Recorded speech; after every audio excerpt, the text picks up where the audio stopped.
Hi students, welcome back to our YouTube channel. আজ আমরা class 8 the great escape by Sugata Basu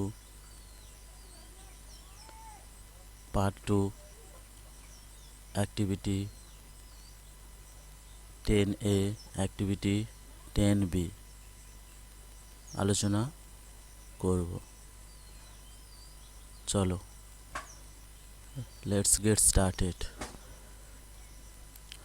হ্যাঁ, part 1-এ activity B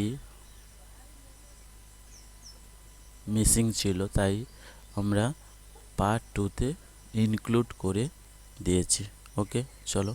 activity 8B, underline the infinitives in the following sentences. নিচের সেন্টেন্সগুলোতে ইনফিনিটিভসগুলোকে underline করতে হবে। First আমাদের জানতে হবে যে ইনফিনিটিভস ব্যাপারটা কি। ইনফিনিটিভস হচ্ছে টু প্লাস মেন ভার্ব, যেটাকে আমরা ইনফিনিটিভস বলি। এটা একটি ভার্বের রূপ। চলো, question number 1, Raja is not afraid to speak the truth. Raja ভয় পায় না সত্য বলতে। To speak infinitives. The teacher was extremely sorry to hear it. শিক্ষক মহাশয় সত্যি বা খুবই দুঃখিত হয়েছিল এইটি শুনে। To hear infinitive. The guava is fit to eat. পেয়ারাটি খাওয়ার জন্য উপযুক্ত। টু ইট হচ্ছে ইনফিনিটিভ এখানে।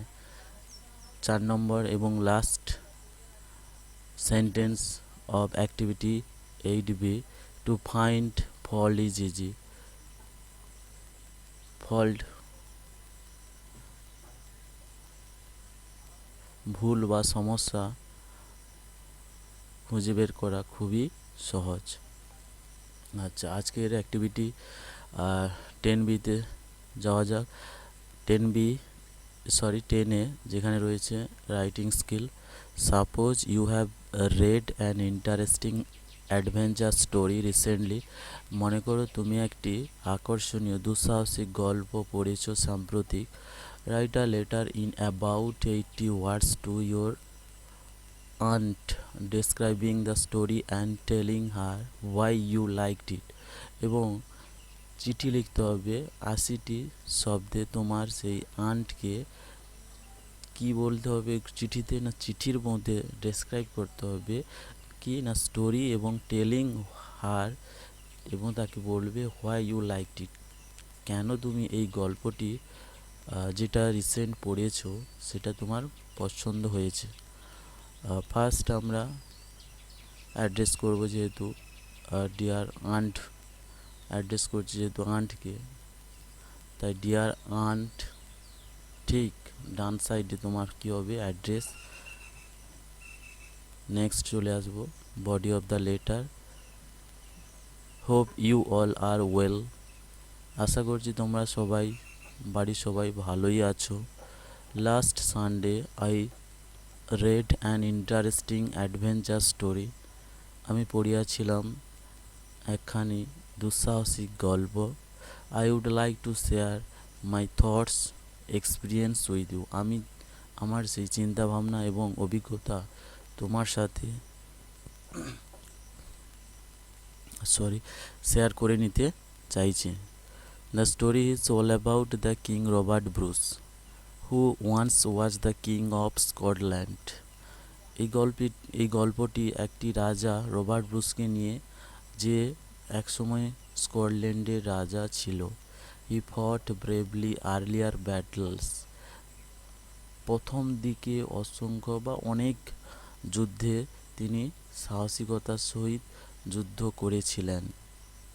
But unfortunately he once defeated by the enemy.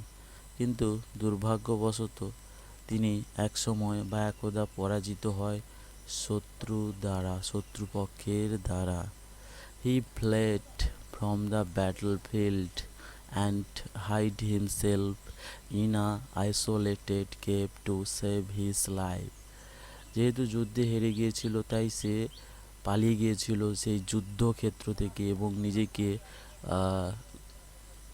গোপন করে নিয়েছিল একটি নির্জন গুহার ভেতরে টু সেভ হিজ লাইফ, তার জীবনটাকে বাঁচানোর জন্য। ডিউরিং হিজ স্লিপ, যেহেতু তিনি গুহার মধ্যে রয়েছে একসময় হঠাৎ তার ঘুমের সময় he suddenly found a spider in the cave, সে হঠাৎ করে দেখতে পেল একটি মাকড়সা গুহার ভেতর। It was trying to reach the roof of the cave, ওই মাকড়সাটি চেষ্টা করছিল ওই গুহার ছাদে পৌঁছানোর। ইট ফেইলড রিপিটেডলি, কিন্তু বারবার এটি ব্যর্থ হয়েছিল। আফটার এভরি ডাউনফল, প্রত্যেকবার যখন মাটিতে পড়ে যাচ্ছে, নিচে পড়ে যাচ্ছে, again it tried hard and soul, কিন্তু এটা পুনরায় সর্বশক্তি দিয়ে চেষ্টা চালিয়ে গিয়েছিল। অ্যাট দ্য সেভেন্থ অ্যাটেম্পট, সপ্তম প্রচেষ্টায়, ইট রিচড ইটস ডেস্টিনেশন, এটা পৌঁছে যায়, মানে ওই মাকড়সাটি পৌঁছে যায় তার গন্তব্যস্থলে যেখানে ও ফাঁদ পেতে রেখেছিল সেইখানে। King Bruce learned a good lesson, Robert Bruce শিখেছিল ওই মাকড়সার কাছ থেকে একটি খুব ভালো শিক্ষা। From it he left the cave and encouraged his forces, সেইখান থেকে শিক্ষা নিয়ে সে কী করলো, সেই গুহা ছেড়ে বেরিয়ে এলো এবং এনকারেজড হিজ ফোর্সেস, তার যে সেনাদল সেনাবাহিনীকে সে উৎসাহিত করতে প্রচেষ্টা চালিয়েছিল। দিস টাইম, এইবার, হি ফট ব্রেভলি এগেনস্ট ইংলিশ রুল, এবার তিনি সাহসিকতার সহিত ইংলিশ রুল মানে এখানে ব্রিটিশ বা ইংল্যান্ডের বিরুদ্ধে সাহসিকতার সহিত যুদ্ধ বা সংগ্রাম করেছিলেন। And finally he became successful, অবশেষে তিনি সফলই হয়েছিলেন। And restored Scotland to an independent kingdom, এবং স্কটল্যান্ডকে এক স্বাধীন রাজ্যে পরিণত করেছিল পুনরায়। No more today, give my regards to uncle, আজ আর নয়, আমার ভালোবাসা শ্রদ্ধা জানিও মাই আঙ্কেল। এরপরে আমরা কি লিখব না, ইয়োর্স, তোমার বলে তোমার নিজের নামটা দেবে, রাজ।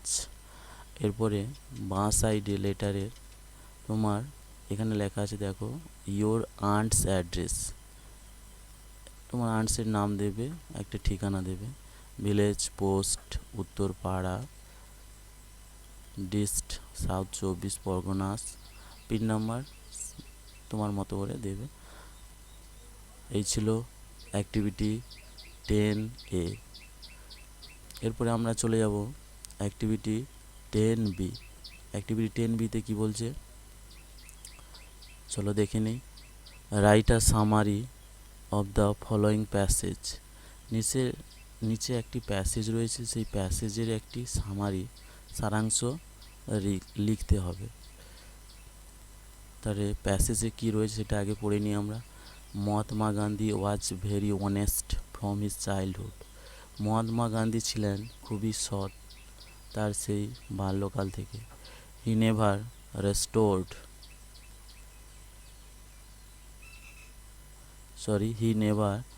রিসর্টেড টু এনি আনফেয়ার অ্যাকশান, তিনি কখনো আনফেয়ার অ্যাকশান মানে ইলিগাল বেআইনি কাজে কখনো তিনি মদত দেয়নি। ওয়ান ডে, একদিন, হোয়াইল, যখন, Gandhi was in school, Gandhiji একদিন যখন স্কুলে ছিলেন, অ্যান ইন্সপেক্টর অফ স্কুলের যে inspector came on a visit, স্কুলে সাক্ষাতে এসেছিল। The inspector enter the classroom, inspector ক্লাসরুমে প্রবেশ করেছিল where Gandhi was sitting with other students, যে ক্লাসরুমে গান্ধীজি বসেছিল তার অন্যান্য সহপাঠীদের সাথে। The inspector gave a couple of English spellings to the students to write. Inspector এসেছে ছেলেদের একটু চেক করছে, পরীক্ষা করছে। কি করছে না, inspector gave a couple of English spellings, কয়েকটা ইংলিশ ওয়ার্ডের স্পেলিং লিখতে দিয়েছিল to the students to right, ওই ক্লাসের ছেলেদের সঠিক স্পেলিং লেখার জন্য বলেছিল, কিছু ইংলিশ ওয়ার্ড দিয়েছিল। গান্ধীজি, এখানে Gandhi had written one incorrect spellings, এখানে গান্ধীজি লিখেছিল একখানা ভুল বানান। The class teacher noticed this in, অবশ্যই in absence of school inspector, class teacher তাকে দেখতে পেয়ে তার স্পেলিং দেখতে পেল,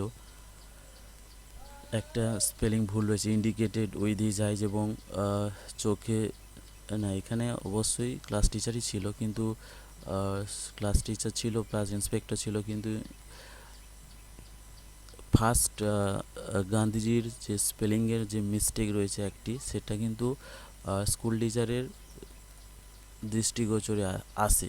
এর ফলে সে কী করলো, indicated with his eyes to Gandhi, গান্ধীজিকে চোখ দিয়ে ইশারা করে কি করলো, কি বললো, to copy the correct spelling from other students exercise book, অন্যের যে নোটবুক বা খাতা থেকে সঠিক বানানটা লিখে নেওয়ার জন্য ইশারা করে বলে দিয়েছিল।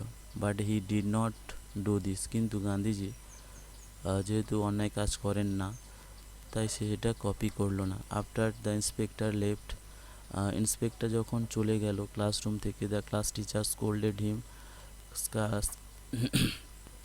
সরি ক্লাসের যে টিচার তাকে গালাগালি দিল, বকুনি দিল, for not following his instruction, তার নির্দেশ অমান্য করার জন্য। গান্ধী রিপ্লাইড ব্রেভলি, গান্ধী তখন উত্তর দিল সাহসিকতার সহিত, that copying was dishonest, copy করা কারো কাছ থেকে লুকিয়ে বা দেখে লিখে নেওয়া, অ্যান্ড দ্যাট ইজ ওয়াই, এটা হচ্ছে ডিসঅনেস্ট, অসৎ বা অসাধু কাজ, অ্যান্ড দ্যাট ইজ ওয়াই, এর জন্য হি হ্যাড নট ডান ইট, তাই এটা সে কপি করেনি। আচ্ছা, তাহলে এই ছিল মেন, ছিল হচ্ছে এখানে গান্ধীজি একটা স্কুলে যখন পড়ছিল সেই সময় একটা ইন্সপেক্টর স্কুলে আসে, স্কুলে এসে স্টুডেন্টসদের কিছু ওয়ার্ডস দিয়েছিল চেক করার জন্য স্পেলিংয়ে। আর আমি এখানে বলেছিলাম যে ইন্সপেক্টর ছিল না ক্লাসরুমে, না ওই ক্লাসরুমে ইন্সপেক্টর এবং ক্লাস টিচারই ছিল, কিন্তু ক্লাস টিচারের যখন দৃষ্টিগোচরে আসে গান্ধীজির বা গান্ধীর স্পেলিং মিস্টেক রয়েছে একটি, তখন সে চোখে ইশারা করিয়ে বুঝিয়ে দিয়েছিল যে অন্যের কাছ থেকে কপি করে নিতে, কিন্তু গান্ধীজি সেটা করেননি, কারণ তিনি মনে করেন এটা অসৎ কাজ। তাই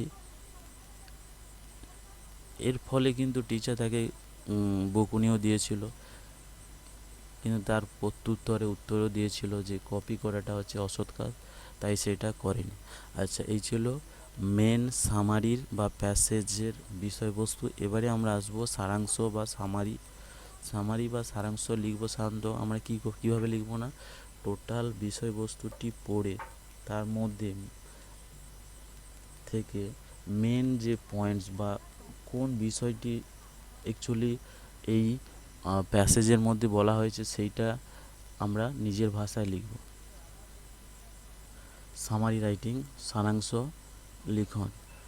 চলো, Mahatma Gandhi was a very honest from his childhood, Mahatma Gandhi ছিল খুবই সৎ তার সেই বাল্যকাল থেকে। ওয়ান ডে, একদিন, an inspector came to his school and asked the students to write two English words, একদিন এক স্কুল পরিদর্শক তাদের স্কুলে এসেছিল এবং স্টুডেন্টসদের জিজ্ঞাসা করেছিল কিছু ইংলিশ ওয়ার্ডস লিখতে। আফটার নোটিসিং দ্যাট, এইটা দেখার পরে Gandhiji had written one incorrect spelling. The class teacher indicated Gandhi to copy the correct spelling from other students. Class teacher গান্ধীর নোটবুকে যখন দেখলো একটি ভুল বানান রয়েছে, তখন সে চোখের ইশারায় ইন্ডিকেট করে দিল যে অন্যের কাছ থেকে কপি করে নিতে। বাট গান্ধী ডিনাইড দ্যাট, সেটা অস্বীকার করলো। অ্যান্ড কি বললো যে copying is a dishonest way, copy করা হচ্ছে অসৎ এক উপায়। তো এই ছিল the great escape lesson for এর পার্ট 2 অল রাইটিং স্কিলস। আর হ্যাঁ, if you like this video, please don't forget to subscribe, to like and comment and share with your friends. Thank you for watching this video.